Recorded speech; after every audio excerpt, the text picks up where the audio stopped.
عمران خان ہی کیوں؟ عمران خان اس لیے کہ ہی از دا لاسٹ ہوپ. 70 سال ہو گئے ہیں اس ملک کو کوئی لیڈر نہیں ملا تھا. بھٹو کے بعد جس سے عوام نے امید رکھی ہے ایک ایماندار لیڈر، ایک وہ لیڈر جو نڈر ہے، بالکل اس میں خوف نہیں ہے. اس نے دنیا کو جواب دینا سکھایا، عوام کو سر اٹھا کر جینا سکھایا. اور یہ وہ تمام چیزیں ہیں جو کہ عمران خان کو باقی سیاستدانوں سے افضل کرتی ہیں، اور ان کو نظر آتی ہے، عوام کو صرف ایک شخص میں ہوپ نظر آتی ہے، اور وہ ہے Imran Khan. That is why Imran Khan. حب الوطنی یہی پاکستانیت. میں پاکستانی ہوں، میری ایک ہی شناخت ہے، ایک شعر ہے اس کے اوپر کہ بس یہی پہچان تھی میری، ہر پہچان سے پہلے بھی میں پاکستان کا شہری تھا، پاکستان سے پہلے بھی. تو جو چیز پاکستان پہ آ کے رکتی ہے مجھے اس کے اوپر سوال ہی نہیں ہے. میں کہتا ہوں کہ اس پاکستان، اس مٹی کے ساتھ جو وفا کرے وہی ہمارا لیڈر ہے، وہی ہماری پہچان ہے، اور وہی اس عوام کو لیڈ کرنے کا حقدار ہے، اصل حقدار ہے. تو اب میں اس کے اوپر یہ نہیں کہ کوئی اسپیسیفک ایک لیڈر ہے. عمران خان ہے. عمران خان اس وقت پہچان ہے ملک کی، پاکستان کی فوج ہے، ہماری فوج، ہمیں اپنی فوج پہ بہت فخر ہے. اور میں اس چیز پہ فخر کرتا ہوں کہ میں ہر اس انسان کو جو کہ اپنی ملک، اپنی دھرتی کے لیے کام کر رہا ہے، اس کی پہچان کے لیے کام کر رہا ہے، اس کی اچھی شناخت کے لیے کام کر رہا ہے، تو میں سمجھوں گا، میں اس کی عزت کروں گا. ضرورت وقت اس وقت یہ ہے کہ صحیح اور غلط میں فرق کر کے صحیح کے ساتھ کھڑا ہو جایا جائے. چاہے وہ معاشرے کا کوئی بھی فرد ہے، صحافی ہے، پولیس والا ہے، فوجی ہے، جج ہے، وکیل ہے، کسی بھی شعبے سے تعلق رکھتا ہے، وہ اس وقت اس ملک کو ڈیفائننگ مومنٹ کے طور پر ہے. اور یہ جو اس ملک میں 9 اور 10 تاریخ اپریل کی 10 تاریخ کو ہوا، اس رات جو اس ملک میں عوام کے مینڈیٹ پہ ڈاکہ ڈالا گیا اور جن نمائندوں کو لا کر بٹھا دیا گیا، اس کے بعد عوام کو ان تمام تجربات سے گزرنا، یہ ایک سمجھ لیں ایک معجزہ ہے. اور یہ ڈیفائننگ مومنٹ آیا آپ کی زندگی میں، آپ اس پہ شکر ادا کریں کہ آپ کو پتہ چلا کہ اس ملک میں کس طرح سے چیزیں جو ہیں وہ میڈل کی جاتی ہیں، کس طرح سے انٹرپٹ کیا جاتا ہے سسٹمز کو، اور کس طرح سے ان لوگوں کو پراکسی کے طور پہ براجمان کر دیا جاتا ہے جو عوام کے اصل نمائندہ نہیں ہوتے بلکہ IMF کے نمائندہ ہوتے ہیں. تو اس کنفیوژن کا بالکل آپ کی بات وجہ ہے، ہونا تھا. اور یہ کنفیوژن اس لیے ہے عوام کے ذہنوں میں، جو آپ کو لگ رہا ہے کہ شاید یہ کنفیوژن ہے، میں اس کو ڈیوائڈ کروں گا. ڈیوائڈ بڑی ضروری ہے، صحیح اور غلط کی. آپ کا ایمان بھی یہی کہتا ہے کہ آپ جہاں صحیح دیکھیں آپ اس کے ساتھ کھڑے ہو جائیں اور غلط کو رد کریں. اس وقت وہی سچویشن ہے، ڈویژن کی صورتحال اس وقت پورے ملک میں دیکھی جا سکتی ہے، اور یہ ضروری ہے. اس میں آپ کو پتہ لگ رہا ہوگا کہ لائن کی اس طرف کون ہے اور لائن کی اس طرف کون ہے. تو معاملات کو کنفیوژن کی نظر نہ کریں. یہ ایک ڈویژن ہے جو کہ میرا خیال ہے ایک بہترین ڈویژن ہے، اور قوم کی انڈرسٹینڈنگ بتاتی ہے آپ کو کہ قوم جو ہے وہ کتنی ویل انفارمڈ ہے اس پوری سچویشن کو لے کر. خود مختاریت، یہ بات چند ہی لیڈرز کو سمجھ آئی ہے اس ملک کی تاریخ میں 70 سال.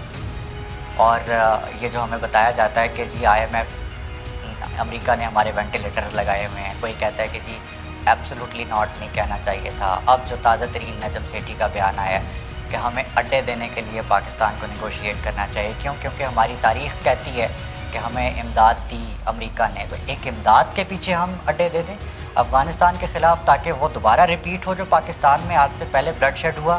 وہ تمام قربانیاں، ہزاروں لوگ وہ بھول جائیں ہم کہ جس طرح سے ہم نے اپنی فوج کی قربانیاں دیں، ہم نے جو آپریشنز کیے، ہم نے جو اپنے شہری سویلینز مروائے، یہ تمام چیزیں کاؤنٹ نہ کریں اس چیز میں تو یہ زیادتی ہوگی. اس لیے ضروری یہ ہے کہ آپ دنیا کو ساتھ لے کر ضرور چلیں، لیکن اپنی جو خود مختار خارجہ پالیسی ہے اس کا ضرور خیال رکھیں، اور اس کی ترجمانی جو عوام کے دلوں کی صحیح ترجمانی وہ عمران خان صاحب نے بخوبی نبھائی. 3 3.5 سال کے وقت کے اندر پاکستانیوں کو سر اٹھا کر جینا سکھایا، اس کے پاسپورٹ کی جو گرین پاسپورٹ ہے اس کی عزت کروائی. اور لوگ، دنیا بھی صرف اس لیڈر اور اس شخص کی عزت کرتی ہے جو اپنی عزت خود کروانا چاہتا ہوں. تو Imran Khan was a symbol of respect overseas Pakistani. 99%, 99.9,